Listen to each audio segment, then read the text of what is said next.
Hello, everybody. Some old man. Well, I would have put up a video yesterday, but yesterday I spent the first half of the day at a Toastmasters event,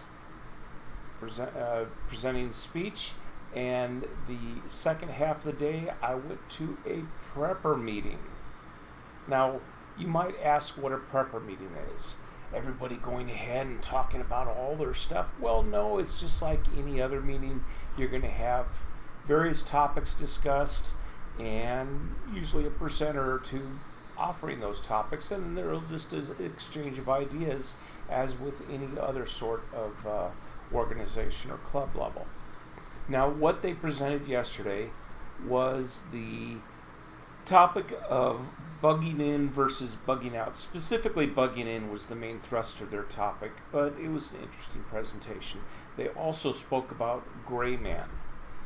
Well, I'm not going to not going to say exactly what all was talked about, but I did want to go ahead and talk about bugging in, bugging out. Now, bugging in and bugging out are prepper terms. What they mean is bugging in is if a disaster or SHTF or the end of the world or everything is happening, you're either going to stay where you are in your home or wherever, or you're going to escape. And whether you decide that, oh, it's been a long day. Whether you decide that it's better to stay at home in your primary residence or leave just depends on the emergency, the disaster, the end of the world that you're experiencing. If you are in a situation where your safety is less if you stay than it is if you leave, then bugging out is what you need to do. If you are in the southeast and you have a Category 5 hurricane rolling in, you probably want to bug out. You'll see it in the news when they have a big hurricane coming up the Florida coast and they know it's going to hit a town or area, and it's going to be a very severe Cat 4, Cat 5. It's going to basically destroy everything in sight. You're not going to survive if you stay, because the hurricane itself is bad. There's always going to be tornadoes afterwards, flooding, power outages, all that kind of stuff. So you probably want to leave.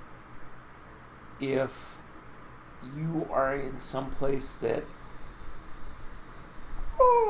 excuse me, it's just a boring subject, right? No, if you're in a place that has big earthquakes and you have experienced a major earthquake that just really destroys everything, you may want to, if your house is destroyed, there's no real reason to stay in it, so you're going to bug out. If you have a forest fire, they're having a lot of these in California.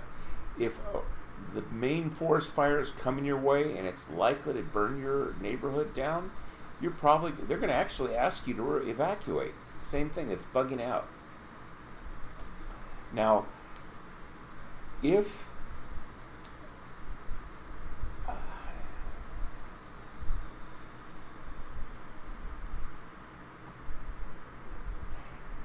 on the other hand, it's a minor inconvenience, it's a small hurricane or storm, if there's only a little bit of flooding in the area, if the power goes down for a day, you're not going to evacuate because the power's out for an afternoon or even a day or two. Because, these are things you'd normally expect to deal with.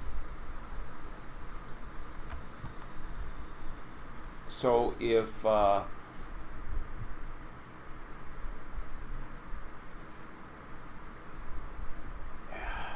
my notes from yesterday are just really hard for me to read because they don't want to open very well on my screen.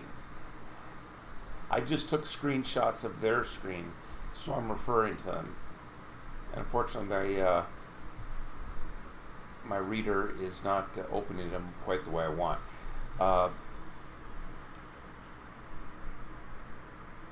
So you're wanting to bug in if there's the weather event or whatever that's not going to really affect you. It's unsafe to leave. You'd probably want to stay at home. If you are bugging in or bugging out is beside the point. One of the things that they spent a considerable amount of time on their presentation was gear bags that you might consider to help you bug in or bug out. If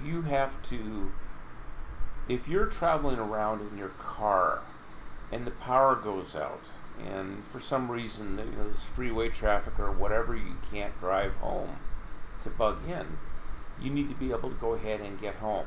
And the recommendation was to have what they call a get home bag, a small bag with a few things that would help you get home. If you're only a mile from home, you don't need to worry about it. But if you're 10 miles from home, 10 miles if you're on foot is a substantial effort to walk that far. If you're, for instance, my son, he has a 30-mile commute every day now, just where he works. 30 miles is a major walk. I know he could do it because he did it when he was in the military. I'm sure he didn't like it, but he's been through it. I wouldn't do it.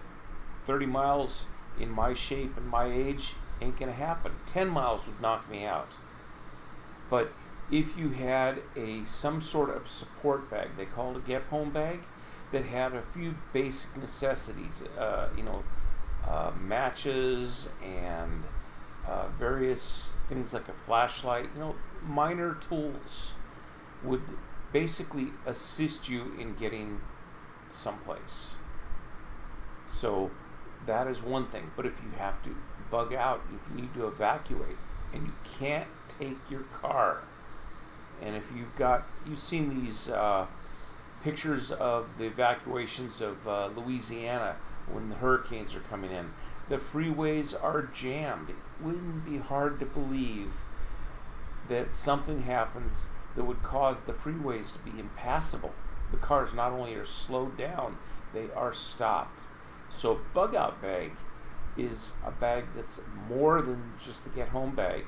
It would have things like a little extra food supplies, shelter supplies, fire starting things, water purification, like a life straw, things that will help you survive for, and a little bit of food, emergency rations for 3 days is usually what they say as a minimum. You don't want to get much more than that because after a while that bag gets heavy, and we are not designing an expedition bag that you carry your own weight to be able to go for weeks on end. You're looking at something that'll get you by for a day or two. And then after 2 or 3 days, you've managed to get someplace that you can get some additional support. If you are evacuating in a disaster situation, say that you were in Katrina, where they evacuated the people up to the football stadium. Those people didn't have any special support except what was brought in after a couple 3 days. So if you actually had a small bag of goodies with you, that would give you support. Now, whether or not you want to evacuate in a situation like that depends on the situation. If things were real hairy and there was a lot of civil disturbance, and there could be in the way the way things are going right now, I don't know that you'd want to be where there's a lot of people. The idea of some of the preppers who do this type of stuff were saying they're headed to the woods. Although in consideration, I don't know that the woods are going to be all that free of human presence. There's going to be a lot of people with the same idea. So I don't know that there's going to be a safe place to go. But we've had bug out bags here at my place for 10 years. Unfortunately, I don't maintain the things regularly. The recommendation at this presentation was that you go through those bags twice a year, once in the winter, once in the summer, and you go ahead and you replace things like batteries that tend to wear out after a while. Even if they're still good, just go ahead and replace them with new ones. Any things that could deteriorate, if there is any food that doesn't hold for long, and if you have like snack bars, those are probably good for a couple of years, but if you replace them every 6 months, you don't have to worry about them. Things like that. So the idea of bugging in and bugging out, I do not plan to bug out unless we know that the area is not going to be survivable. If, for instance, there's a 700-foot tidal wave coming, and that's going to inundate so far inland that we're going to be covered with 100 feet of water. Maybe I might want to leave at that point. If there's a Cat 5 hurricane that makes it this far in, I don't see it happening, but if there is, I might want to evacuate. If it's a Cat 3, I'm not going to worry too much. I'll get damage at most, but that's just it. I don't want to bug out because bugging in gives me all the advantages of all the preparedness things that I have done here at my house.